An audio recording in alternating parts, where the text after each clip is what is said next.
Assalamualaikum warahmatullahi wabarakatuh. Selamat pagi semuanya. Buat kalian yang menonton video ini, semoga selalu diberikan kesehatan ya dimanapun kalian berada.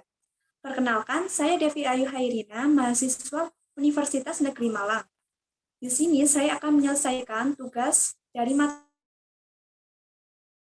yang diampu oleh Ibu dosen Nurul Ratnawati, SPD, MPD. Saya akan meresum mengenai satu topik yaitu kewarganegaraan ganda dengan judul Status Kewarganegaraan Ganda dalam Hukum Indonesia. Next. Apa itu kewarganegaraan ganda? Apakah di Indonesia boleh rakyatnya memiliki kewarganegaraan ganda? Apakah harus memilih salah satu? Mari kita simak di slide selanjutnya. Next.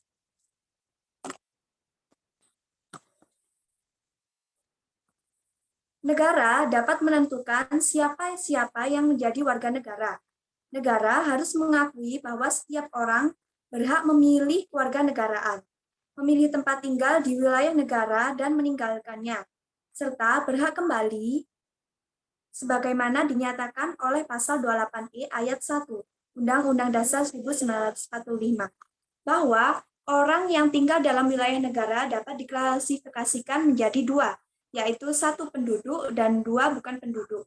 Penduduk adalah orang yang memiliki domisili atau tempat tinggal tetap di wilayah negara tertentu, yang dapat dibedakan warga negara dan warga negara asing atau WNA. Kedua, bukan penduduk, yaitu orang asing yang tinggal dalam negara bersifat sementara, dengan visa yang diberikan oleh negara kantor imigrasi yang bersangkutan, seperti seorang turis. Selanjutnya, mengenai asas kewarganegaraan. Asas kewarganegaraan diperlukan untuk mengatur status kewarganegaraan seseorang, agar seseorang mendapat perlindungan hukum dari negara serta menerima hak dan kewajibannya. Setiap negara mempunyai kebebasan dan kewenangan untuk menentukan asas kewarganegaraan. Asas yang dianut dalam Undang-Undang Kewarganegaraan Republik Indonesia ada 4. Yang pertama yaitu asas ius sanguinis, adalah asas yang menentukan kewarganegaraan seseorang berdasarkan keturunan, bukan berdasarkan negara tempat kelahiran. Yang kedua yaitu asas ius soli, secara terbatas, adalah asas yang menentukan kewarganegaraan seseorang berdasarkan negara tempat kelahiran, yang diberlakukan terbatas bagi anak-anak sesuai dengan ketentuan yang diatur dalam undang-undang. Ketiga, yaitu asas kewarganegaraan tunggal, adalah asas yang menentukan satu kewarganegaraan bagi setiap orang.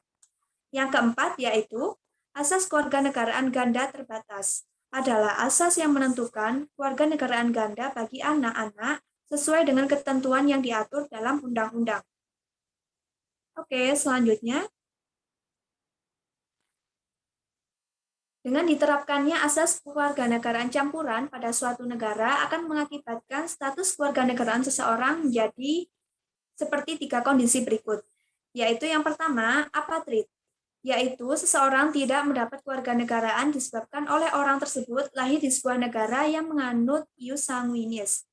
Kedua, yaitu bipatrid, yaitu seseorang akan mendapatkan 2 kewarganegaraan sekaligus apabila orang tersebut berasal dari orang tua yang menganut ius sanguinis, sedangkan dia lahir di suatu negara yang menganut ius soli.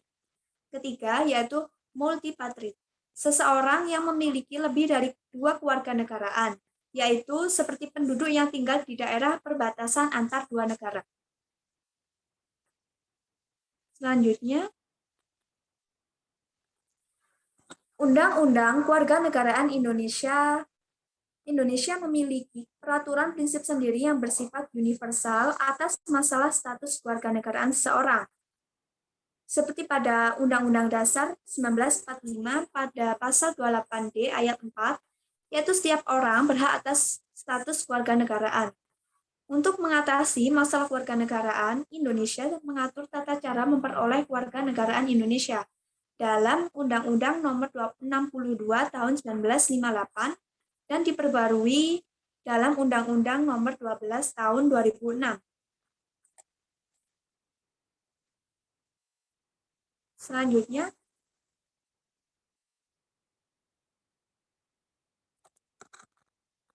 berikut ini merupakan cara memperoleh kewarganegaraan Indonesia menurut undang-undang. Yang pertama, yaitu 1. Telah berusia 18 tahun atau sudah kawin. Kedua, pada waktu mengajukan permohonan sudah bertempat tinggal di wilayah negara Indonesia paling singkat yaitu 5 tahun berturut-turut atau paling singkat 10 tahun tidak berturut-turut. Ketiga, sehat jasmani dan rohani. Keempat, dapat berbahasa Indonesia serta mengakui dasar negara Pancasila dan Undang-Undang Dasar Negara Republik Indonesia tahun 1945. 5. Tidak pernah dijatuhi pidana karena melakukan tindak pidana yang diancam dengan pidana penjara 1 tahun atau lebih. 6. Jika dengan memperoleh kewarganegaraan Republik Indonesia, maka tidak menjadi berkewarganegaraan ganda. 7. Mempunyai pekerjaan atau berpenghasilan tetap. 8. Dapat membayar uang kewarganegaraan ke kas negara.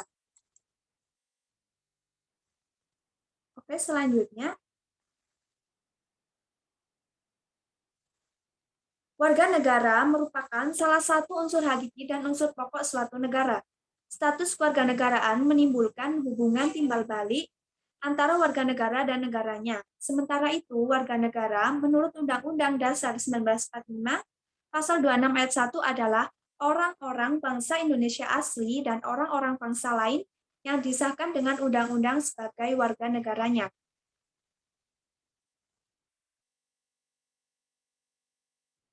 Oke, selanjutnya.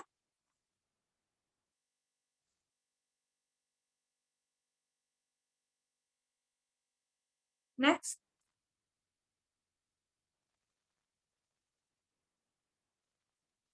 Dari pemaparan di atas, dapat kita simpulkan yaitu bahwa 1.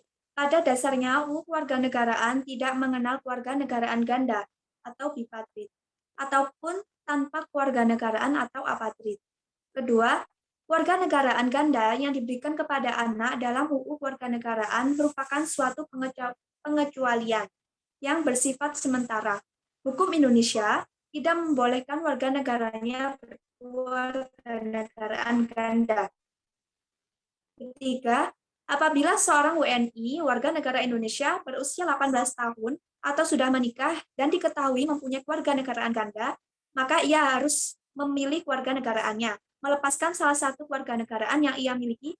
Apabila tidak mau melepaskan salah satu kewarganegaraannya, maka sanksi yang didapatkan adalah kehilangan kewarganegaraan Republik Indonesia. Itu adalah pembahasan tentang kewarganegaraan di negara Indonesia. Terima kasih. Mohon maaf apabila ada kesalahan dalam penyebutan kata. Dan selamat belajar. Wassalamualaikum warahmatullahi wabarakatuh.